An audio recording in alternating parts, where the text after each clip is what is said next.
warahmatullahi wabarakatuh. Kenalin, nama aku Amelia Dewi dengan NPM 2308101075. Kali ini aku akan menjelaskan tentang materi integral, tugas UAS metode numerik.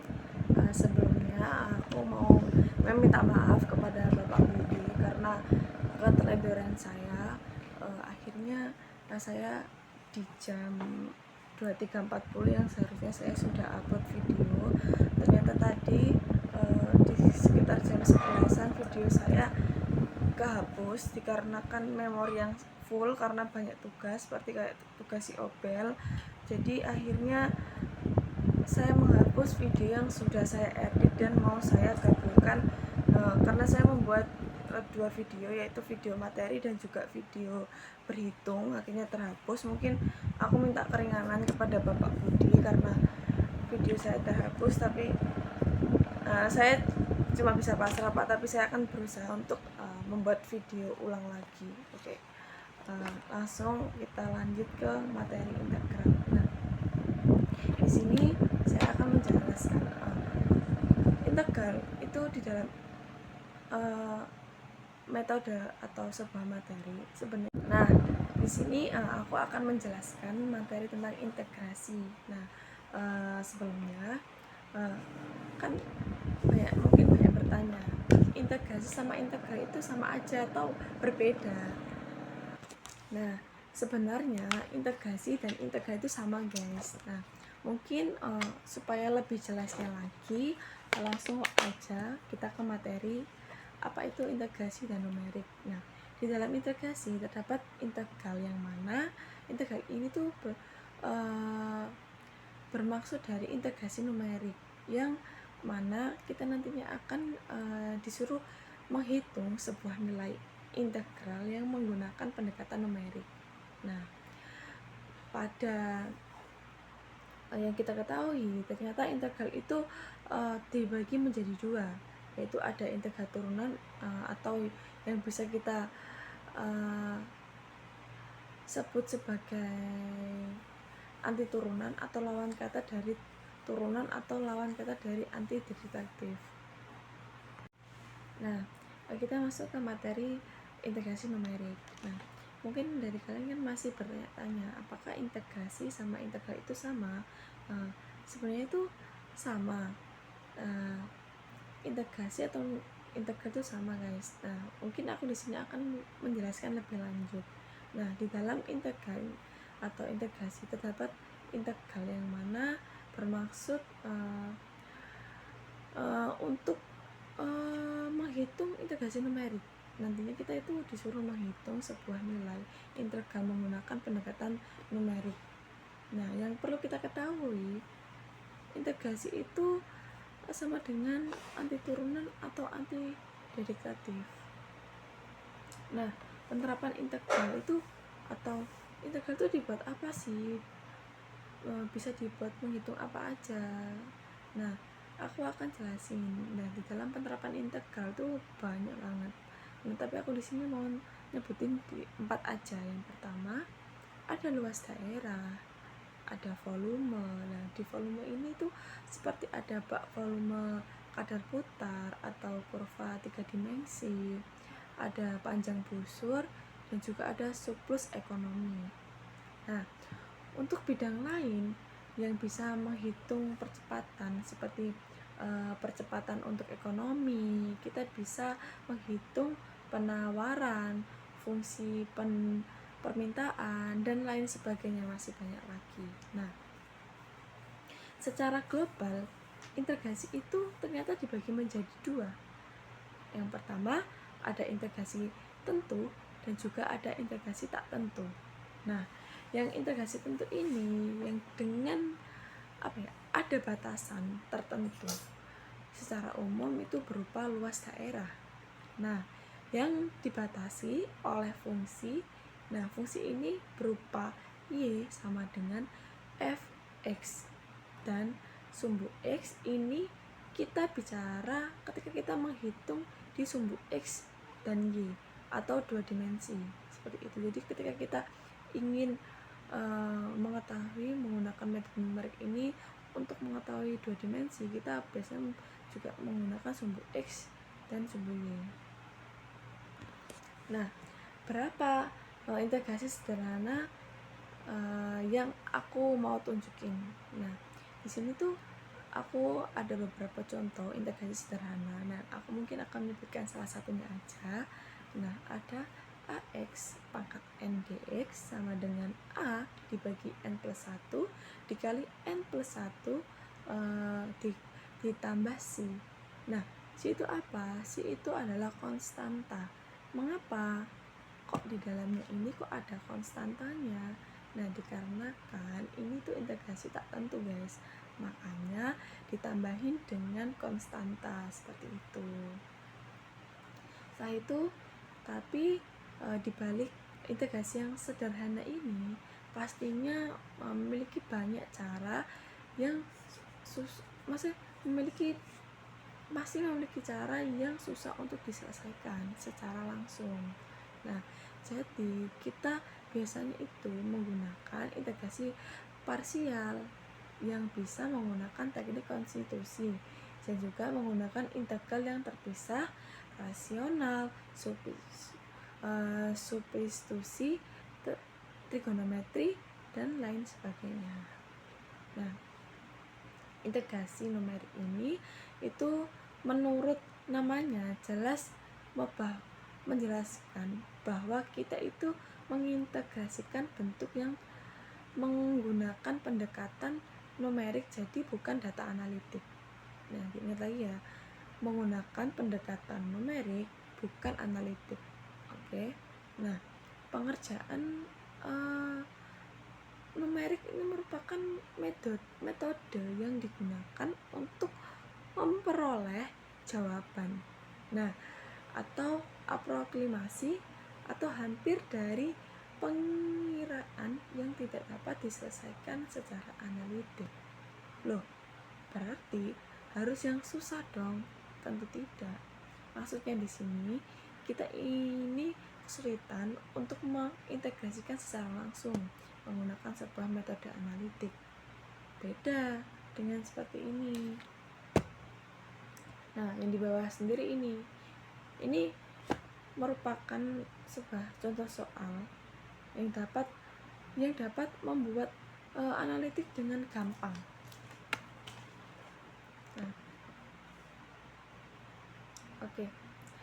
Selanjutnya untuk bentuk ini kita tuh bentuk soal yang di bawah kita harus menggunakan berbagai metode. Misalkan kita bisa menggunakan cara substitusi, parsial, terus apalagi ya, banyak sih. Tapi jika kita menjumpai bentuk-bentuk seperti ini terus kita tuh lupa dengan metode analitik, nah, kita ingin melakukan dengan metode pendekatan, berarti kita harus menggunakan dasar integritas numerik. Dasar integritas numerik itu seperti apa? Nah, seperti ini. A sampai dengan B, integral A sampai dengan B untuk fungsi n sama dengan saat I sama dengan 0 dari semua perpotongan kecil sampai dengan kita jumlahkan semuanya, bisa kita potong-potong menjadi berbagai bagian, dan semakin kecil-kecil bagiannya akan semakin mendekati nilai eksak, dan juga semakin kecil potong-potongannya juga akan semakin nilai errornya itu semakin kecil juga. Nah, jadi peluang berhasilnya juga semakin besar. Seperti itu. Berarti kita kembali mengingatkan, berarti metode ini tuh sama dengan metode Riemann. Ya, iya, jawabannya benar. Metode ini tuh sama dengan metode Riemann. Nah, metode numerik ini itu metode numerik integral ini itu sebuah numerik yang menyelesaikannya dengan cara integrasi Riemann. Jadi perpotongan-potongan ini dari kurva, misalkan potongan ini Misal kurvanya itu dari x0. Nah, sampai ke xn.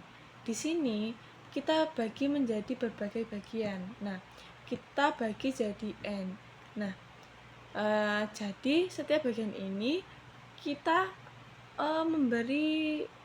mencari luasnya, memberi cara untuk mencari luasnya. Nah, sehingga proses integral itu adalah melakukan mengintegrasikan pada bagian-bagian kecil. Nah, integrasi numerik digunakan agar proses integrasi lebih cepat dan lebih mendekati jawaban eksak. Loh, apakah tidak jadi ribet? Nah, jawabannya tidak. Nah, kalau ada yang bisa diselesaikan secara analitik dengan mudah, maka kita gunakan integral analitik. Nah, tapi kalau ternyata kita menemukan bentuk yang sulit diintegrasikan secara analitik, maka boleh kita gunakan pendekatan integrasi numerik. Nah, di sini kita akan belajar tentang integrasi numerik itu menggunakan metode apa aja sih? Nah, oke. Integrasi numerik itu ternyata tuh ada kita bisa menyelesaikan numerik integrasi ini sebenarnya dengan 6 metode. Nah, apa aja itu? Pertama ada metode Riemann, ada metode trapezoida atau metode trapesium, ada metode Simpson 1/3, ada Simpson 3/8, juga ada kuadratur Gauss 2 titik dan kuadratur Gauss 3 titik. Nah, metode tanpa sedia ini dengan Simpson ini disebut sebagai bagian Newton Cotes. Kenapa? Karena perpotongan-potongan pada Newton potongan Newton, jadi metode Newton dilanjutkan dengan Cotes yang mana memotong bagian-bagian menjadi hanya sedikit bagian, sehingga disebut metode trapesium ini dikaitkan hampir sama dengan metode Simpson 1/3 atau 1/8. Nah, metode 1/3 atau 1/8 ini itu merupakan metode dengan titik tengah. Kenapa titik tengah? Nah, dikarenakan nanti dari bentuk trapesium yang sudah kita pelajari nanti itu akan kembali ke titik tengahnya. Nah, di mana kita bisa mengambil satu atau dua bagian. Nah, ini disebut sebagai Simpson. Kemudian ada juga metode kuadratur Gauss 2 titik dan 3 titik. Nah, tadi kan sudah disinggung ada beberapa metode yang kita bahas, tapi di sini mungkin aku hanya membahas 4 metode saja. Apa aja? Ada metode Riemann, ada metode trapezoida atau metode, terus ada juga metode Simpson 1/3 dan 3/8. Nah, langsung aja kita masuk ke metode yang pertama. Dan di metode yang pertama ini ada integral Riemann. Nah, integral Riemann itu ada fungsi f. Nah, pada fungsi selang itu ada fungsi selang tertutup yaitu a dan b, yang mana a dan b ini dibagi menjadi n selang bagian.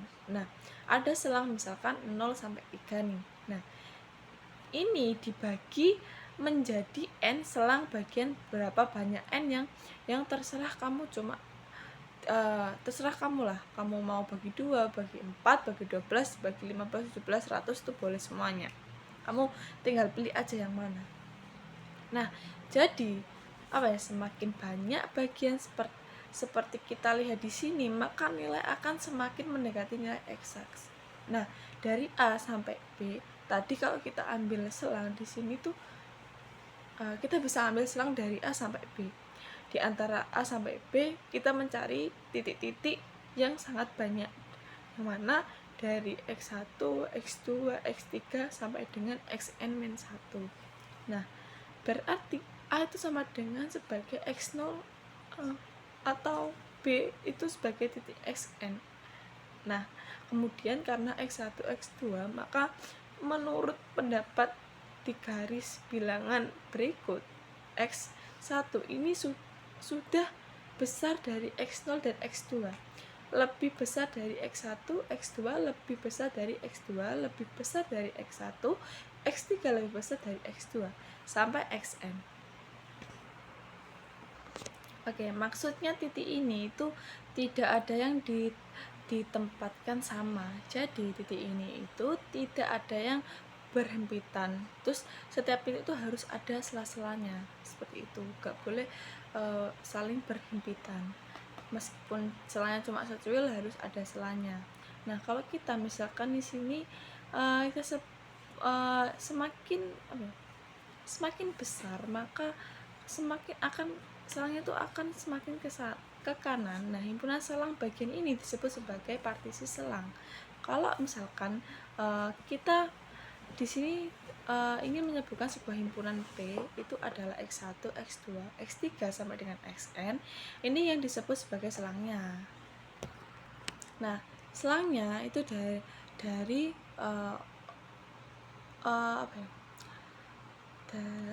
Nah, selangnya itu dari X1 ke X2. Nah, di mana di sini tuh X1 dan X2 itu biasanya disebutkan sebagai X1 atau Xn. Nah, panjang setiap selang berarti ukurannya adalah X delta X. Karena apa delta X ini? Karena selisih antara selangnya dari X1 ke X2 ke X3 akan ada selangnya. Nah, selang ini berarti berhubungan dengan delta X. Nah, delta X sendiri adalah Xn dikurang Xn-1. Nah, selang ini apakah harus sama ukurannya? Tentu tidak. Untuk integral Riemann, potongan selang-selang ini tidak harus sama. Nah, jadi di sini ada yang kita sebut dengan P atau nor P.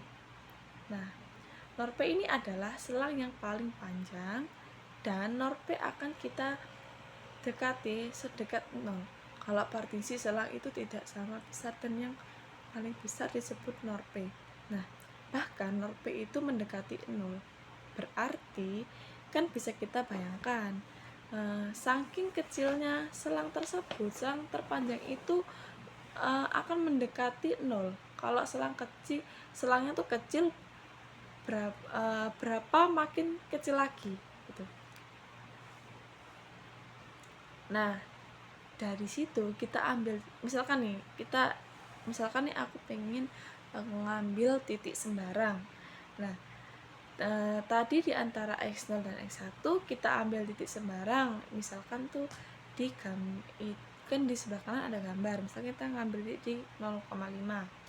Nah, titik-titik ini tuh kita bisa sebutkan sebagai W1, W2, W3 dan nilainya sampai Wn. Nah,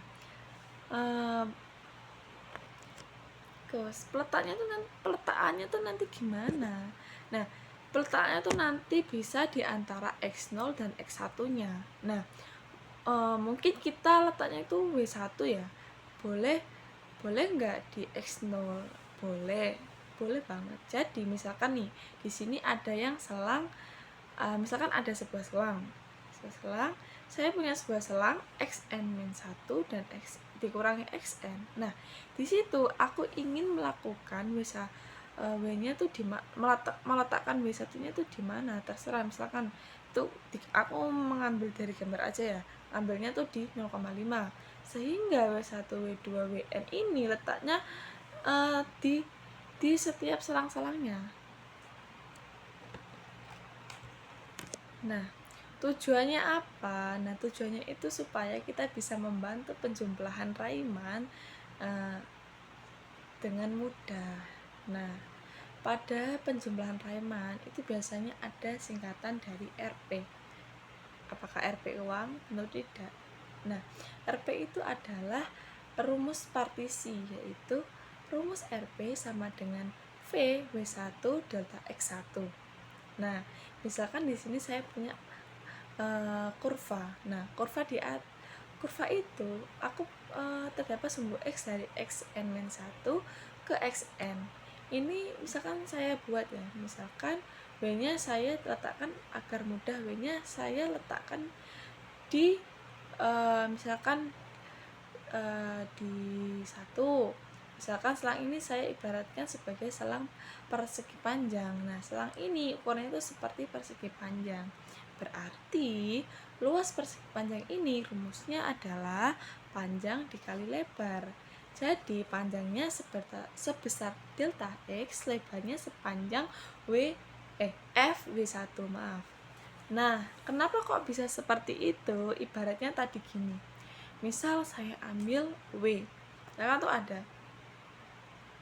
L, F1 sama W. Nah, L itu berbentuk persegi panjang. Nah, terus habis itu persegi panjang itu lebar X kali Y. Kalau misalkan bentuknya mirip seperti persegi panjang, jadi pendekatannya yang dilakukan oleh Riemann, berarti pendekatannya itu lewat Riemann seperti itu. Oke, kan tadi kan sudah metode Riemann. Nah, kita lanjut lagi ke metode yang kedua, yaitu metode trapezoida atau bisa disebut sebagai metode trapesium. Nah, pendekatan yang kita gunakan untuk metode trapesiumnya adalah pendekatan garis lurus atau linear. Nah, di sini saya tuh akan memisalkan ada sebuah x0 dikurangi x1. Ini hanya permisalannya. Saya buat sebuah selang yang mana di sini saya ingin mencari luasnya selang tersebut. Berarti saya akan menggunakan metode trapesium ini buat x0 dan x1. Loh, berarti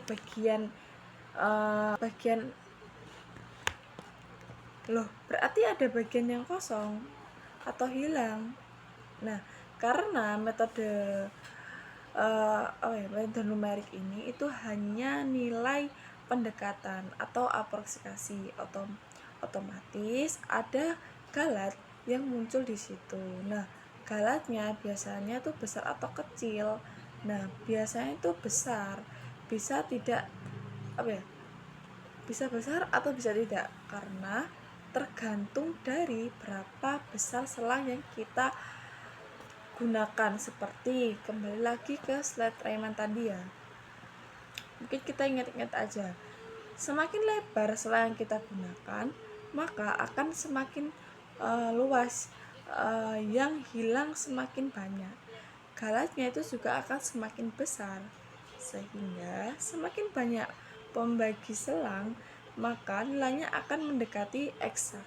Di metode trapezoida ini seolah-olah dari fungsi f(x) delta x yang mana dengan batasan bahwasannya batas A atau batas atas B itu sama dengan jumlah dari I sama dengan fx1.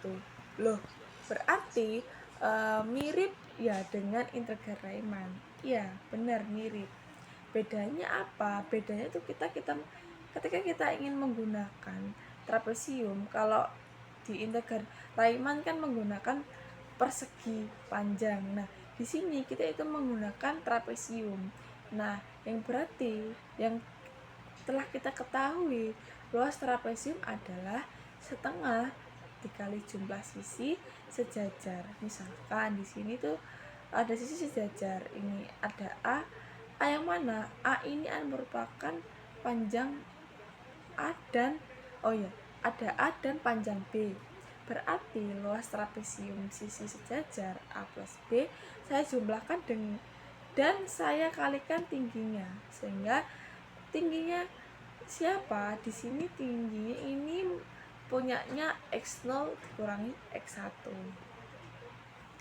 Nah, rumusnya adalah L sama dengan A plus B kali delta X dibagi 2. Ini adalah luas trapesiumnya.